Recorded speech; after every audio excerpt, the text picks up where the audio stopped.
Kwenye elimu tumefanya maboresho ya sera.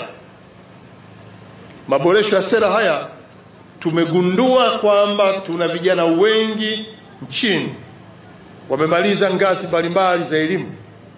Wako ambao wanaendelea lakini wengine hawajaendelea, na serikali tunawajibika kuwatafutia fursa za kuendeleza kipaji elimu yao ikiwemo na vipaji vyao.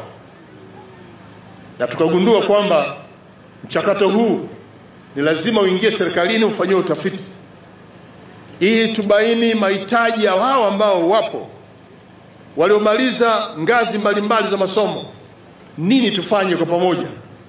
Kwa hiyo ofisi ya Waziri Mkuu ilifanya utafiti kupitia wizara yake ya Kazi, Ajira na Vijana, kwa kukutana na vijana makundi mbalimbali, kuuliza uhitaji na maeneo muhimu ya kuboresha. Lakini sehemu kubwa ya maoni yao kwa matatizo na changamoto iliyoko duniani kote ya ajira. Tanzania pia na sisi tunakabiliwa na tatizo la ajira kwa vijana walio wengi. Walikuja na kushauri serikali, lakini pia hata waheshimiwa wabunge, kwamba sasa lazima tujikite kwenye ufundi mahiri, kwamba tuanzishe mafunzo ya ufundi kwenye ngazi mbalimbali, ili yote aliyemaliza hakupata nafasi ya kuendelea na yupo anaweza kwenda kupata elimu ya ufundi maalum ambao yeye anautamani, awe fundi mahiri, aweze baada ya kumaliza mafunzo hayo anaweza kujiajiri au anaweza pia anaweza kuajiri wengine. Utafiti huu uliofanywa na ofisi ya Waziri Mkuu ulipata ushauri mwingi sana. Ushauri huu ndio ambao sasa tumeingiza kwenye sera, na sera yetu ameagiza lazima tuwe na shule za ufundi kwenye ngazi ya sekondari. Wanafunzi wetu wapate elimu ya ufundi kupitia ngazi hizi za sekondari. Na sasa tulitenga bilioni 44.7 kujenga shule moja katika kila mkoa kwa kuanzia kwa ajili ya masomo ya ufundi. Nyie Nzega kwa mkoa wa Tabora mmepata manufaa ya kuwa na shule hii ya Makomelo, kwa ndio shule yetu ya ufundi. Lakini pia mkoa wa Tabora kwa sababu ya ukubwa wake mmepewa fursa nyingine. Mheshimiwa Rais alitoa fedha kwa mbunge wa Sikonge na tumejenga kule Sikonge shule ya pili kwenye mkoa huu ya ufundi kwa ngazi ya sekondari, kwa sababu tuna vijana wengi nchini na wengi wameshamaliza ngazi ya sekondari. Nini tulifanya serikali? Ofisi ya Waziri Mkuu ilitenga fedha tukaendesha mafunzo ya ufundi mahiri kwa vijana wenye uhitaji kwenye maeneo au fani wanazozihitaji. Tukawaweka pamoja, tukawapeleka kwenye vyuo mbalimbali. Tena tuliomba pia na vyuo vya sekta binafsi, tukawapeleka kwenye VETA zetu, tukapeleka kwenye vyuo vya ufundi vya sekta binafsi, pamoja na taasisi za kidini kama vile Don Bosco na vyuo vya ufundi Dodoma na Dar es Salaam. Tulitumia pia vyuo vyake. Lakini wako wengine walihitaji kuwa magerejia wazuri, wengine walihitaji kwenye sekta ya utoaji huduma kama vile kwenye utalii, kwenye mahoteli, watoaji huduma tunaita huduma na kozi mbalimbali. Kwa hiyo tukawagawa katika makundi na tukawasambaza kwenye vyuo vyetu, na hawa tuliowasambaza walikuwa wa ngazi mbalimbali. Wako ambao wanatamani kuwa mafundi, amemaliza sekondari, amemaliza darasa 7, lakini pia hata wale chuo kikuu wanaotamani kuwa mafundi, na wao pia tukawaingiza kwenye mpango, wakaenda kwenye vyuo vyetu na tukawaandalia miezi 6 ya mafunzo kwenye eneo maalum ambalo yeye mwenyewe amelihitaji kulisomea na atoke akiwa mahiri. Na ili awe mahiri tuliugawa muda wa kukaa pale miezi 6, kwamba 60% ya muda wote ni vitendo tu, na tumepata mafanikio makubwa kwa sababu tuliwapeleka kwenye sekta za umeme, fundi umeme, lakini kompyuta na teknolojia, wengine ugerejia, lakini wako ambao wanakwenda kwenye uwashi, ufundi bomba, na wako ambao walienda kwenye sekta ya usafirishaji, na wako ambao pia walienda kwenye sekta ya kilimo na ufugaji. Na wale kwenye kilimo, kama mtakumbuka, tulianzisha vitalu nyumba Vitalu nyumba ni kilimo ambacho unakilima kwenye eneo dogo, lakini uzalishaji mkubwa chini ya mwamvuli wa kile kitalu ambacho unajenga kama ghala hivi, ndani unalima. Haya ilikuwa ni sehemu ya matokeo ya utafiti uliofanywa na ofisi ya waziri mkuu, na tukatekeleza kwa vitendo, na hakika tumefanikiwa.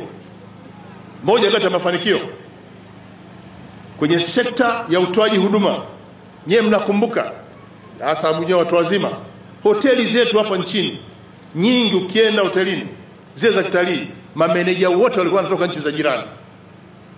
Kwa nini? Sisi hatukuwa tumejiweka vizuri toka mwanzo kwenye kozi hizi za utoaji huduma. Lakini nakwambia leo hii, nenda hoteli yoyote Tanzania, meneja walio wengi zaidi ya 90% ni wa Tanzania.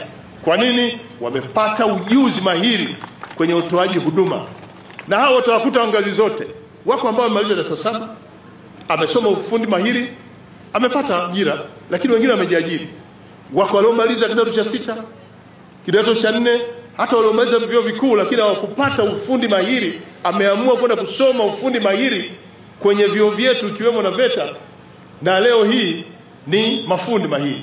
Nataka niwahakikishie vijana wa Tanzania, bila kujali elimu ulionayo, ili mradi unatamani kuwa fundi mahiri kwenye eneo hilo, tumeweka utaratibu mzuri sana wa kuelimisha, huku tukianza kujenga msingi wa ufundi mahiri kutoka kwenye ngazi ya sekondari kwa kujenga shule ya amali kama hii. Kwa hiyo Watanzania, nimekuja kuhakikishia kwamba serikali yenu inaendelea na mkakati wa kuhakikisha kwamba tunawafungulia milango ya ujasiriamali, milango ya kuwawezesha. Ukiwa huko uraiani unaweza kufanya shughuli ikakupatia soko, na ukafanya shughuli ikakupatia kipato, ukaendesha maisha yao. Tunaona walioingia kwenye kilimo saizi wana kitalu kidogo, wanalima mboga au mazao ya bustani, na anavuna sana na anapata kipato chake. Na tumewakuta huko hata waliomaliza vyuo vikuu wanafanya hizo kazi, ili mradi ametamani yeye mwenyewe kuingia kwenye sekta ya kilimo, kuingia kwenye sekta ya mifugo, kuingia kwenye sekta ya uvuvi, lakini pia ufundi kwenye maeneo haya, lakini pia hata ya utoaji huduma. Tumeona hayo. Na mimi nimefanya ziara maeneo kadhaa. Nimeenda Kiela kwani Mbeya, VETA pale. Wananchi pale walipoona programu ile ni nzuri, wako wakina dada walitamani pia wapate taaluma ya ususi. Walipoenda kwa mkuu wa chuo wa VETA pale Kiela, akaona ni wazo. Alipouliza makao makuu, kwa maana ofisi ya waziri mkuu, akaambiwa anaweza kuanzisha ibada, anapata mfundishaji. Na alichokifanya mkuu wa chuo ni kwenda Mbeya mjini kwenye moja kati ya saloni maarufu, kampata yule mtaalamu aliyebobea kwenye ufundi huo mahiri wa ususi, akampeleka VETA kusimamia ile kozi, akiwafundisha wadada wakiendelea na shughuli za ususi kama eneo la ufundi maalum. Na nilipotembelea nilimkuta, nikapeleka kwenye idara yao, nikakuta pale wamepamba vifaa vyao, mhadhiri wao yupo. Na nataka niwaambie, aliyekuwa anafundisha ni kijana aliyomaliza kidato cha 4, dada amemaliza kidato cha 4, lakini mahiri kwenye ususi na ni maarufu jijini Mbeya. Lakini miongoni mwa wanaosoma yuko pia mhitimu wa chuo kikuu, anakuja kusomea ufundi maalum wa ususi, na akimaliza anaenda kufungua eneo lake. Haya ndio malengo ya serikali ya kuwafikisha vijana wote ambao mpo kupata ujuzi, ili ujuzi ule utumike katika kujipatia kipato.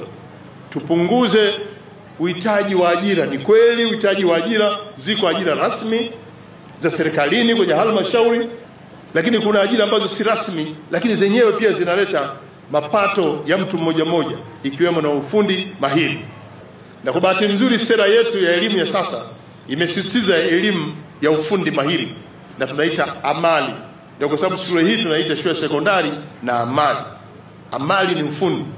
Lengo ni kuwaleta vijana waanze kupata ujuzi, anamaliza kidato cha 4 na ujuzi wake, basi huku juu kutakuwa na maeneo yenye ngazi hizo kadiri ya ujuzi anaoitamani aweze kufikia mahali hapa.